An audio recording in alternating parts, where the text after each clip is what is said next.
बिस्मिल्लाहिर्रहमानिर्रहीम। सिंध टॉक में मैं हूं नुसरत हारिस और आजकल के हालात और वाक़यात देखकर मैं दंग रह गई हूं, मैं हैरान रह गई हूं। मेरा दिल एक अजीब सी कैफियत में है। हमने तो बचपन से यही सुना, जब से आँख खोली यही जाना कि सबसे मोहतरम, मुहज़्ज़िब और सबसे बेहतरीन रिश्ता जो है वो वालिदैन का है। मतलब जिसकी कोई मिसाल नहीं मिलती। माँ के रिश्ते को अल्लाह ताला ने अपनी मोहब्बत से जोड़ लिया।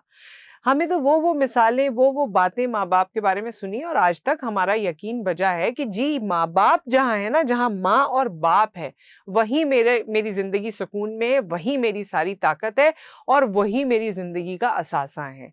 लेकिन जो हालात पैदा हो रहे हैं, जहाँ पर 7 दिन की बच्ची पर 5 गोलियाँ बरसाई जा रही हैं, जहाँ पर छोटी नौमौलूद 22 दिन की बच्ची का गला काटा जा रहा है और ऐसे बेतहाशा केसेस जो इस तरह शायद मीडिया पे रिपोर्ट हो नहीं रहे हैं, लेकिन शेल्टर होम्स में हैं, जहाँ बच्चों को छोड़ के जाया जा रहा है।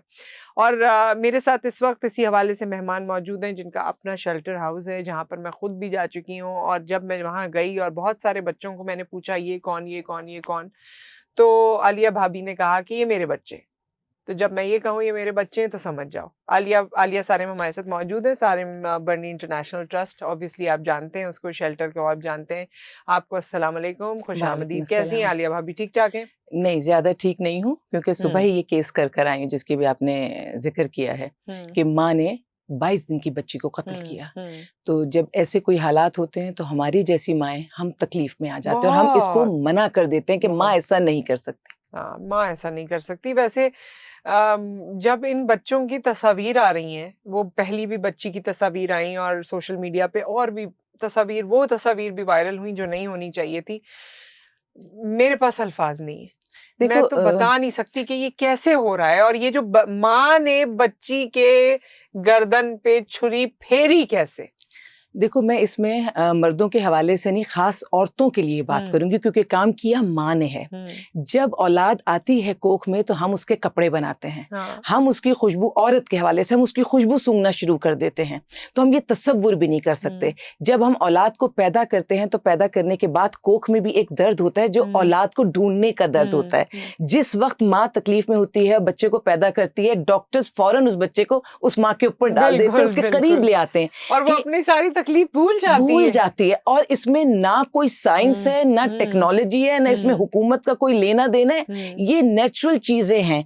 तो माँ हुँ, अपना दुःख भूल के उस सारे 9 महीने की तकलीफ़ पैदाइश वो हुँ, बच्चे को ऑन करती है। उसके बाद अल्लाह का निज़ाम है कि माँ के वजूद से उसकी खुराक हुँ, निकलना शुरू होती है। क्योंकि उसी वक़्त वो माँ की जिस्म से हाँ, बाहर आ गया, तो वो जो उसका उस वक़्त वो वाली मोहब्बत जारी होती है, वो चलती रहती है। और हुँ, सवा महीना तो औरत ठीक है, वो जो भी डिप्रेशन के फ़ेज़ेज़, लेकिन मैं समझती हुँ, हूँ कि औलाद को देख के और उसको जब अपने वजूद से हम हुँ, उसके भूख और उसकी खुराक पूरी करते हैं हुँ, तो डिप्रेशन भी खत्म हो हुँ, जाता है। हुँ, लेकिन अगर हम औलाद को पैदा करने के बाद ये सोचेंगे कि हमने इसको डब्बे के दूध पर पालना है, हुँ, इसको आया को दे देना है हुँ, और ये हमारी जिम्मेदारी बन गया है, तो हमारे पास नेगेटिव थॉट आ सकती है। हुँ, लेकिन जब हम ये सोचते हैं ये हम हैं, ये हुँ। हमारे ये वजूद का, हमारा है, ये हमारा बिल्कुल। है, ये हमारे वजूद का हिस्सा है। हाँ, इसने औरत होते हुए तो हमें सिर्फ इज्जत मिली थी। जब हम हुँ, पैदा हुए औरत, तो अल्लाह ताला ने पैदाइशी हक दिया कि हमें इज्जत मिली और हम मुकम्मल इंसान थे। हुँ, लेकिन हमारे पैरों के नीचे जन्नत औरत बन के नहीं आती। हुँ। वो जन्नत तब आती है जब हम माँ माँ बनते बनते हैं। हैं। और जब मैं कहती हूँ कभी भी किसी मर्द के सामने हम खड़े होते हैं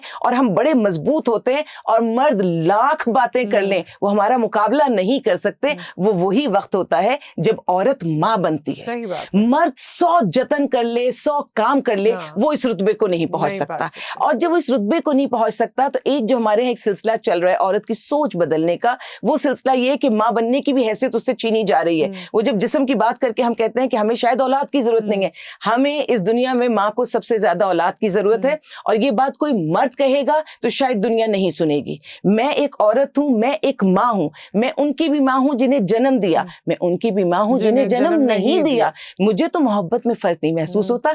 अब मैं उस एज ग्रुप में हूं कि मैं दूसरों के बच्चों को गोद में उठाती हूँ और उनकी खुशबू सूंघती हूँ। हुँ, हुँ। मुझे बिल्कुल वही ममता उन पे आती है जैसे अपने बच्चों के लिए आती थी। बल्कि इंसान में खुद कितना ट्रांज़िशन होता है, मैं ये देखती हूँ कि जब आपकी औलाद नहीं होती और जब आपकी औलाद होती है, इन 2 फ़ेज़ेज़ में आपके अंदर कितना चेंज आ जाता है।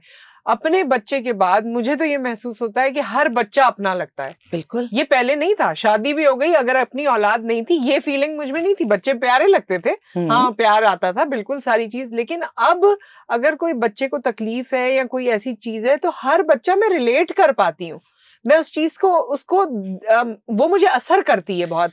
और ये चीजें कि आपकी अपनी नौमौलूद औलाद मौजूद हो, छुरी चलाना आप अपने ऊपर चला सकते हैं, आप किसी बिल्ली पे बिल्ली का गला काट सकते हैं। मैं कहती हूँ माँ शायद अपने ऊपर चला हाँ, सकती है, औलाद पर मैं नहीं कहती चला हूँ सकती। बिल्ली का गला काट सकते हैं हम मुर्गी ज़बानी कर सकते। देखिए हाँ। ये जितने काम है अल्लाह ताला ने ये सारे काम मर्दों के लिए रखे हैं। तो ये कुर्बानी में भी ये बच्ची का मतलब ऑब्वियसली इसके बारे में ये भी कहा जा रहा है कि माँ को डिप्रेशन था या माँ साइकोटिक है, उसको कोई इशू है। नुसरत मर्द कत्ल कर दे, नूर मुकद्दम का केस है तो वो भी साइकोटिक है, ये नौमौलूद बच्चे को कर दे ये भी साइकोटिक है। देखो तो क्रिमिनल कहाँ है? क्रिमिनल कहाँ है? और इसने, और फिर मैं कहूंगी कि मुजरिम को जेंडर बाइज ना करो, मर्द मुजरिम है तो वो मुजरिम है, औरत मुजरिम है तो वो मुजरिम है। 9 महीने इसने जो तकलीफ उठाई होगी उस वक्त तो इसने अपने वजूद को कोई नुकसान नहीं पहुंचाया। जो पैदाइश की यानी कब्र का मुंह 3 दिन तो खुला रहता है, उसने उस वक्त भी अपने आप को नुकसान नहीं पहुंचाया। 22 दिन के बाद फिर आपकी, अच्छा एक चीज और, फैमिली किधर थी? इस औरत के माँ बाप सामने नहीं आ रहे। ये लव मैरिज का केस था, ठीक है। लव मैरिज के नतीजे में, लव मैरिज में उस वक्त बुराई नहीं है जब फैमिली इन्वॉल्व हो आपके साथ, आप फैमिली को कॉन्फिडेंस में, लेकिन जब रिश्तों की बुनियाद या बेबाकी या अपने खूनी रिश्तों को छोड़ देना इस तरह होता है तो आप साइकोटिक उससे होते हैं। अगर ये बच्ची साइकोटिक हुई भी होगी तो यकीनन जिस वक्त इसने लव मैरिज की है या माँ बाप उसमें अगर शामिल नहीं रहे तो इसका डिप्रेशन, इसकी चीजें उस वक्त से शुरू हुई होंगी। तो जब हम बिल्कुल फर्स्ट स्टेज पर कह रहे होते हैं कि भाई इस चीज को तरीके से लेके चलो तो आजादी के नारे आ जाते हैं। उस वक्त आ जाता है कि भाई हमारी मर्जी है। आप जब मर्जी चलाएंगे, एक कुदरत का कानून है, एक दुनिया का भी कानून है। सिर्फ ये नहीं कि हम अल्लाह, जो लोग अल्लाह के हवाले से ना बात करें, कानून निजाम साइंस के हवाले से बात करें, तो उसमें भी औरत को बहुत ज्यादा सपोर्ट से, औरत मर्द दोनों को, लेकिन क्योंकि औरत बहुत सारे फेजे से गुजरती है, जब औलाद को पैदा करती है अपना जिस्म ही नहीं खोती, अपना टाइम भी वो किसी और को दे देती है, तो उसके लिए पूरी पर्सनालिटी चेंज हो जाती है। क्या क्या आप उस पूरे सफर में क्या क्या चला जाता है आपके पास से, लेकिन वो इस बात में एजाज फील करती है, ओनरशिप फील करती है, और आपका बच्चा आपसे ज्यादा किसी को अहमियत दे रहा हो तो वो भी फील करती है, महसूस करती है। किसी से ये नहीं है कि कोई नेगेटिव उसमें मैं कह रही हूँ, लेकिन महसूस करती है। सो एक माँ की ममता या उसकी तो डेफिनेशन ही अलग है। लेकिन जो आलिया भाभी इस तरह के केसेस हो रहे हैं, अपार्ट फ्रॉम जो रिपोर्ट हुए, आप तो ये केसेस देख ही रही हैं, आपके झूले में तो लोग अपना बच्चा छोड़ के जा ही रहे हैं, चाहे वो मेल है चाहे फीमेल है। ये कहाँ जा रहा है मुआशरा? कुछ दिन पहले फैसल ईदी साहब से बात हुई एक और प्रोग्राम में, और जिसमें सारिम भाई भी मौजूद थे, और फिर कलेक्टिव ये बात सामने आई कि 25 के करीब तो अनबॉर्न बच्चे कहीं ना कहीं से मिल जाते हैं, 25 से 50 के करीब बच्चे। तो ये कहाँ सोसाइटी जा रही है, ये क्या हो रहा है? मैं तो इन लोगों को कहती हूँ कि ये तो चलते फिरते बम है। बिल्कुल है, जो अपने बच्चे को नहीं छोड़ रहे वो मुझे आपको क्या छोड़ेंगे? देखिए जिसकी जैसी नीयत वो वैसी कहानी रखता है। कोई परिंदों के लिए बंदूक तो कोई पानी रखता है।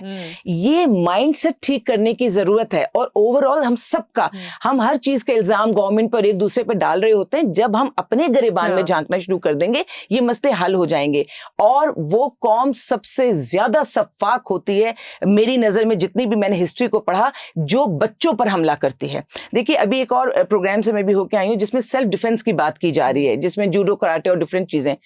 जब आप, और इसमें मैं एक बात और कह दूं कि हमें जेंडर बाइज नहीं होना। मैं शेल्टर होम रन करती हूँ, ऐसा नहीं कि सिर्फ बच्चियों को कत्ल किया जा रहा है, लड़कों को भी छोड़ा जाता है, उन्हें भी कत्ल। मैं ये इसलिए कह दूं ताकि कोई ये ना समझे कि मर्द पर जुल्म नहीं है या लड़के बच्चे पर जुल्म नहीं है। मैंने खुद इतने बच्चे देखे हैं इनके शेल्टर में, और ये नहीं कि नौमौलूद देखे, नौमौलूद आए थे अब बड़े भी हो गए, वो भी देखे हैं। बिल्कुल। और मैं हैरान होती हूँ, 2-2 बेटे, 3-3 बेटे लोग छोड़ के चले जाते हैं, छोड़ के जाते हैं। और मैं उसमें एक बात पे बहुत ज्यादा खुश होती हूँ कि अगर वो कांटेक्ट रखते हैं इनसे, क्योंकि गुर्बत में भी छोड़ हैं। ये बात मैं कह दूं कि मेरे पास 3-3 बच्चे, एक फैमिली के 4-4 बच्चे भी मौजूद हैं, लेकिन वो गुर्बत तो चलो गुर्बत तो समझ में आती है। उसके फिर बहुत सारे रास्ते हैं, जैसे सारिम बनी ट्रस्ट है, ईदी होम है, और बहुत सारे इदारे हैं। और उसमें वापसी का रास्ता भी है ना, जब उनके हालात अल्लाह बेहतर कर दे हैं तो वो वापस ले जाएंगे। देखो मैंने यहाँ पर 18-18 साल भी बच्चियां पाली हैं, मैंने 18 दिन भी बच्चियां पाली हैं, कि उनका सेटअप नहीं था, वो हमारे पास छोड़ के गए, लेकिन शादियां भी हुई हैं आपके शेल्टर से बेतहाशा। सो ये निजाम, ये चीज आप क्योंकि केसेस देख रही हैं, कितने सालों से आप देख रही हैं, इतने सालों में कोई बेहतरी आई है? मुझे तो नहीं लग रहा कि बेहतरी आई है। बेहतरी आई नहीं है, और अभी कोई मैं समझती हूँ मुस्तकबिल करीब में मुझे बेहतरी नजर भी नहीं आ रही। और इसमें जो मुझे एक एलिमेंट नजर आ रहा है, हमने रिश्तों को छोड़ना शुरू कर दिया है। दूसरा, एक जो हमारे यहाँ नफ्स की बहुत ज्यादा एक वो भूख हो गई है, और मैं उसमें भी सिर्फ मर्द को नहीं कहूंगी, मैं कहूंगी मुझे जेंडर बाइज्ड होना पसंद ही नहीं है। मैं कहती हूँ वो बात करो जो हक पे मबनी है। कोई मर्द अगर किसी किस्म का कोई ऐसा फेल करता है तो वो किसी औरत के साथ ही कर रहा होता है।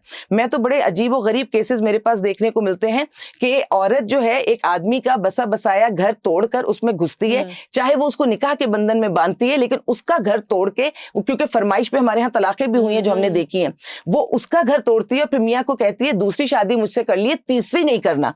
तो भाई तुम तो वहां से तोड़ कर आई, लेकिन अपनी सेफ्टी सिक्योरिटी तुम्हें चाहिए, तुम तीसरी नहीं करने दोगी, तो तुम कहाँ खड़ी हो? फिर वो पहली बीवी को ये ताना देती है कि इसने अपने शौहर को संभाला नहीं, ठीक है, उसने नहीं संभाला इसलिए वो मेरे पास आया। तो कभी कभी देखने में ये आता है कि वो औरत जो खुद अपने शौहर से खुला और तलाक लेकर आई है, फिर किसी के घर में दाखिल हो रही है, फिर उसके घर को खराब कर रही है, जो ताना खुद उसकी जात पर लगता है वो दे रही है, वो ताना वो दूसरे को दे रही है। ये इतनी टेक्निकल चीजें हैं, क्योंकि औरत भी औरत के लिए सब वो ताने बाने बुन रही है कि जिससे हम इल्जाम हम हर वक्त मर्द को देते हैं, हर वक्त। मैं ये समझती हूँ ये बहुत बड़ी थॉट है कि अगर चिड़ियों में इत्तेहाद हो जाए ना तो वो शेर की खाल उतार सकती हैं, ठीक है। तो ये औरत तो इतनी मुकम्मल इंसान होती है कि वो नस्लें पैदा करती है, जन्म देती है, पालती है। अच्छा, क्या मर्दों को भी लेके वही चल सकती है। आजकल के ड्रामे, आजकल का माहौल, आजकल की जो चमक धमक है, उसको देखकर यंगर जनरेशन खास तौर पे, क्योंकि जो केसेस हमने बात की इनके भी पहला बच्चा था, और वो पिछले केस में भी लड़का और लड़की बहुत ही यंग लग रहे थे, इसमें भी कुछ इसी तरह के, यानी अभी शादियां हो रही हैं, अभी जिंदगी की शुरुआत हो रही है, फैमिली स्टार्ट हो रही है, और अभी इतना संगीन जुर्म कर रहे हैं। तो क्या ये जो चमक धमक हमें नजर आती है, हमें लगता है ये जिंदगी है, इसमें मजा है, ये सब तो बेकार है जो हमारे बड़ों ने कर लिया। बड़े ही तो संभालते हैं, हमने बड़ों को घर से निकाल दिया। और अब तो जो हम देखते हैं कि ओल्ड होम्स बहुत ज्यादा बन रहे हैं। जब हम अपने खून को, अपने बड़ों को निकाल देंगे, हम खोखले हो जाएंगे। ये बिल्कुल ऐसे है कि दरख्त की जड़ें आप नीचे से काट दें और फिर आप इंतजार करें कि वो ग्रो करेगा। थोड़ी देर तक तो शायद वो जिंदा रह जाए, इन अ लॉन्ग रन वो मर जाएगा, ठीक है। तो हमें अपने बड़ों को घर में रख के एनर्जी मिलती है। लोग समझते हैं कि हम पर बोझ है, अरे वो तो हमारे बोझ को बांटते हैं, उनकी तो दुआओं से हमारे यहाँ बहुत बेहतरी होती है। लेकिन नफ्सा, ये जो नफ्स, अभी जो केस जिसकी हम बात कर रहे हैं उसमें भी जो औरत का बयान माँ का आया, वो बयान ये था कि हम मियाँ बीवी आपस में हमें टाइम नहीं मिल रहा था। ये किस किस्म की सोच है? अगर मर्द कमाने बाहर जाता है और उसको टाइम लगता है, मर्द की जिम्मेदारी है वो घर को पालेगा, वो अपने बीवी बच्चों माँ बाप का नान नफका पूरा करेगा और मुस्कुरा कर करेगा, ये उसका कोई एहसान नहीं है। औरत की जिम्मेदारी है, कमाने बाहर जाए मुझे एतराज नहीं है, लेकिन उसकी पहली जिम्मेदारी है वो घर को देखेगी, और जब उसका मियाँ घर पर नहीं होगा वो अपनी इज्जत की हिफाजत खुद करेगी। हर एक की अपनी अपनी कब्र है। अगर मियाँ किसी गलत सिमत पे जा रहा है तो औरत ने उसके मुकाबले पर आकर ये नहीं करना कि अगर उसने कोई गलत काम किया तो अब मेरे पास शेल्टर में जो औरतें आ रही है, मैं तो उनकी सोच पर हैरान हो रही हूँ। मर्द को अगर अल्लाह ताला ने इजाजत दी है 4 की, तो उसका तरीकेकार ऐसा रखा है कि मर्द को अल्लाह ने जकड़ दिया, पाबंद कर दिया कि तुमने इंसाफ करना, और नहीं तो तुम्हारा धड़ अदल करना है, नहीं तो तुम्हारा धड़ जो है फालिज ज़दा हो जाएगा। और फिर अदल में भी रब कहता है कि नहीं कर सकते जो तुम्हारे बस में नहीं, तो फिर एक पर रहो। उसमें औरतें ये समझ रही हैं कि अल्लाह ताला ने औरतों को रियायत नहीं दी, औरतों को तो इतनी रियायत दी कि तुम एक वक्त में सिर्फ एक को रखो, तब फोकस। ये कैसे बेहतर होगा? आखिरी सवाल है और चंद अल्फाज में इसको कंक्लूड कर दीजिए। बात ये है कि जो अभी हमने जिक्र किया, मुकाबले की फिजा नहीं पैदा करें। अगर मर्द किसी इस तरफ जा रहे हैं तो आप ये कहें कि हम अगर निकाह नहीं कर सकते तो हम उनसे रिलेशन रख सकते हैं। रिलेशन का लफ्ज अपनी जिंदगी से निकाल दीजिए। रिलेशन जो है वो सिर्फ नूर मुकद्दम जैसे केसेस पे सामने आते हैं, कंदील बिलोच जैसे केसेस सामने आते हैं कि ऐसी माएं जन्म लेती हैं। हमारा ताल्लुक सिर्फ उस महरम मर्द से होगा जिसके हम निकाह में बाप भाई शौहर बेटा, ये, और इसके नतीजे में होने वाली औलाद के साथ आप वही करेंगे जो आप बिल्कुल। हमने किसी तरफ नहीं जाना, हमने अपनी इज्जत की जंग खुद लड़नी है, और इज्जत की जंग हम तभी जीतेंगे जब हम अपने किरदार को बहुत बुलंद रखेंगे। सही। और हर औरत के साथ होता है कि जख्म तो बहुत खाए पर एक घाव ऐसा था, कोई न जान सका, रख रखाव ऐसा था। बात इतनी सी है कि औरत जख्म खाती है, लेकिन औरत की बुलंदी ये है कि उसका रख रखाव ऐसा होता है कि किसी को पता भी नहीं चलता कि दिल में कितने जख्म है। ये ताकत मर्द के पास नहीं है, ये औरत की ताकत है। मेरी सोसाइटी में जितना नेगेटिव औरत को बताया जा रहा है वो खत्म कीजिए। ये मजलूम नहीं है, ये ताकतवर है। अपनी ताकत का पॉजिटिव इस्तेमाल कीजिए। Thank you so much. और आपसे तो हम और भी बातें करते रहते तो बात से बात निकलती रहती, लेकिन यहाँ पर हम इस सब्जेक्ट को कंक्लूड करेंगे। खुदारा अपने ऊपर रहम करें, अपने ऊपर, इस वजह से क्योंकि जो भी आप जुर्म कर रहे हैं उसका इस दुनिया में भी आपको बदला देना पड़ेगा और आखिरत में तो होगा ही। और इसके असरात किस तरह से आपकी ज़िंदगी को ख़राब कर देंगे, रही सही जितनी भी है, वो आप और हम, अल्लाह ने ज़िंदगी दी तो ज़रूर उसको देख सकेंगे। अपना ख्याल रखिए, अपने प्यारों का ख्याल रखिए, इतने प्यारे रिश्तों को पामाल मत करें। छोटा बच्चा तो अनजान भी हो तो दिल में उतर जाता है। अपना खून उसको लहू लुहान ना करें। अपना ख्याल रखें। अल्लाह हाफ़िज़।